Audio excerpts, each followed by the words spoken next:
I let my boss Steele make $2 in project for 6 months. Then, I scheduled Annie mail for the exact moment he presented it to the CEO.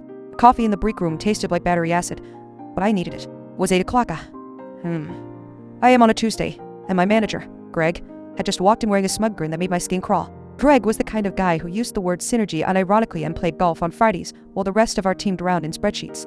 For the past 6 months, I had been building a predictive analytics model that would save the company roughly $2 million a year. It was my baby. I coded every line, ran every test, and pulled all-nighters while Greg took to our lunches. Last week, I finalized the beta. I sent the encrypted file to Greg for his review. Yesterday, I got a calendar invite. Greg was presenting the new analytics model to the global CEO and the entire executive board today at 9 o'clock. My name wasn't on the invite. I wasn't even CC'd. He was claiming 100% of the credit to secure his promotion to regional director. And when he walked past my desk this morning, he patted my shoulder. "Great work on those background datasets, kid," he whispered. "I'll make sure to mention you helped with the data entry during the QA." I just smiled and nodded.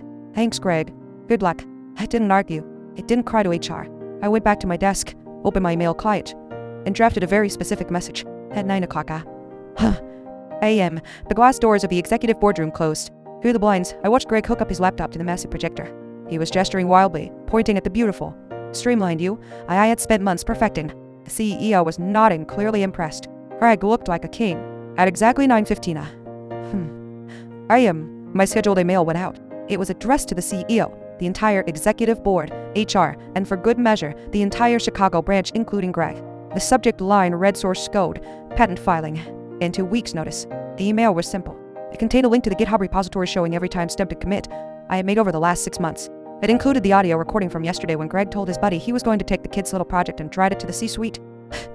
And finally, it included a copy of the provisional patent I had filed under my own name 3 weeks ago, legally proving the company couldn't use the model without licensing it directly from me. I watched through the glass. At 9:16 the CEO's phone buzzed. Then the CFO's laptop dinged. Then HR's tablet lit up. The boardroom went dead silent. The CEO stopped looking at the projector and looked down at his screen. Then, slowly, he raised his head and looked at Greg. Greg's smile vanished. He frantically checked his own phone, and I watched the color drain from his face until he looked like a ghost in a Brooks Brothers suit. I didn't wait around for the fallout. I packed my favorite mug, grabbed my coat, and walked out the front door into the crisp morning air. 2 days later, the CEO called me personally. Greg had been escorted out of the building by security. They offered me his job, a massive salary bump, and a lucrative licensing deal for the software. I declined the job, but I took the licensing deal. Last I heard, Greg was working in mid-level sales at a paper supply company. Turns out, synergy doesn't pay the bills when you don't know how to code.